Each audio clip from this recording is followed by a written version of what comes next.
Here I am again at 850 meters elevation, 3 degrees south of the equator in South America, hanging out with cicadas in the evening. I got some great news for you all. The Great Reset is officially happening. What does that mean? Well, before it was just a conspiracy theory. There were little whisperings of the Great Reset. Now the mainstream media has actually started pushing the Great Reset. And talking heads, well, I mean, they've been talking about it for years, but only a little bit. Now it's actually been pushing out into the real mainstream media, and you'll start to see it more and more in the coming months. Anyways, what is the Great Reset? Well, guys, it's really exciting. Everyone's going to get put on UBI, Universal Basic Income. You'll get a certain amount of money every single month, and that gives the state complete control over you, because if you post an unapproved political opinion on Facebook, you'll be branded a Nazi and your UBI will be shut off. Think that's not going to happen. They're already doing exactly that in China. There are a lot of people who can't even travel on trains and planes now because their social credit score is low. And how do you get a low social credit score? One of the ways is by having unapproved political opinions on social media. That's just one part of the Great Reset. Another part of the Great Reset is that your debt will be forgiven. So everyone who's in debt is going to be really, really, really tempted to go along with getting vaccinated. The vaccinations are, of course, another part of the Great Reset.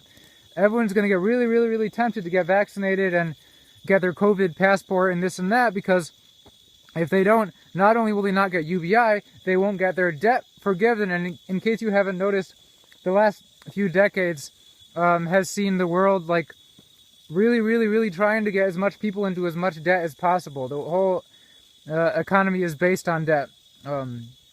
So yeah, and there's other things involved in the Great Reset as well, but the basic, most important things are UBI for all, woohoo, getting your UBI cut off if you do something the government doesn't like, debt forgiveness, and also, of course, the U.S. Kind of being pushed back in its global role as a superpower, and kind of like unappointed officials, a shadow group, kind of like the EU, you know, a bunch of non-elected officials will kind of take control of the world, one world government and whatnot. So that's what we have to look forward to. I'm not saying that's actually going to happen, but that's what the most powerful people in the world want to happen. So maybe they'll actually succeed in making it happen. If you want to avoid all that, you have to be out of their reach. If you're living in a city right now or in a suburb in the United States of America or Europe, you're fucked. You should probably go somewhere where you're as safe as you can reasonably be from all of this. You may notice I'm on the top of the mountain in the middle of the Amazon jungle right now, right? Take a hint from me. Do something like that. It doesn't have to be as crazy as this. But if you're not in a good place right now, the Great Reset is not going to be fun for you. And another thing. Listen up, kids. The resolution might be a little fuzzy because it's gotten darker out right now. But it's really important that you hear this, right? Don't assume you're going to be able to get out in time. Have you ever seen those news videos of a California wildfire? And there's a freeway right nearby that's packed with thousands of cars trying to get out, and it's just gridlock, and there's whole families just sitting in their cars waiting, and the whole area is filled with smoke. Every one of those people thought they would be able to get out in time, right? There are countries right now with areas in total lockdown. There are countries where you can't get your passport because the passport office is suspended. So if you don't already have your passport, you should probably get your passport. All right. I've had to write, as kind of the administrator at Freehaven, I've had to write special letters now to several different people to allow them to get their passports, saying it was for business reasons. I've had to write letters to 2 people giving them permission to leave their country because apparently their government wouldn't let them leave the country without some letter stating that it was for business reasons. Of course, people that own land and stuff like that. And I don't even know how long I'm going to be able to do that for, how long governments will even accept permission letters for. So don't assume you're going to be able to get out in time. Or if you do, at least realize it's a really big risk. Alright, I got a little bit more light at this angle, though the sun's almost down. By the way, the giant tree behind me is a wild cherimoya tree. It's really disgusting fruit. I keep it there just for the novelty. So another thing that's worth thinking about. Listen, I know some of you watching this are fans of UBI. You think UBI is a great idea. You voted for Andrew Lang because you think UBI is great because everyone would just get, you know, their basic needs met. At the minimum, everyone would just get their basic needs met, and then after that, some people could get jobs. The people that couldn't work wouldn't have to. Okay, right.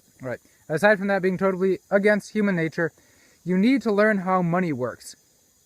UBI is based on money.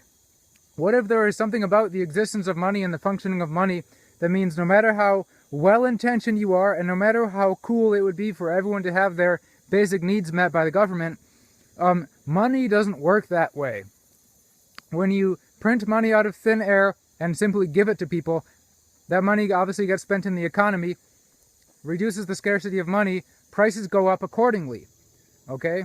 Obviously, everyone getting $1,000 a month or $600 a month, all the price of everything everyone buys would simply go up to account for the fact that there is $1,000 of free money entering the economy for every person in existence. So it wouldn't make a difference. Everyone would still basically have the same problem being able to afford their lives. You may not believe me because the government's printing trillions of dollars out of thin air right now, and prices are, price inflation of the actual basket of goods is going up around 8% per year or something like that. But it's not going into hyperinflation.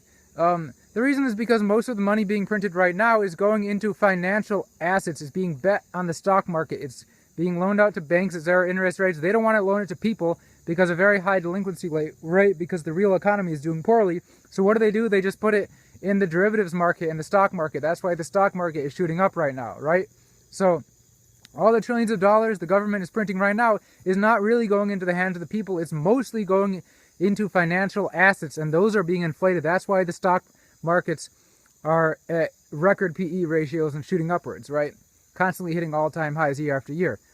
When you start doing UBI, then you're finally putting massive amounts of money into the hands of the people, and that's when consumer price inflation starts shooting upwards. That's when you start to get hyperinflation, like in the Weimar Republic in Zimbabwe and everywhere else where it's happened. You'd be an idiot not to look at history and think that's not going to happen again. UBI is a bad idea. UBI does not justify the Great Reset. Do not cheer for the Great Reset just because it includes UBI. That's all I got to say.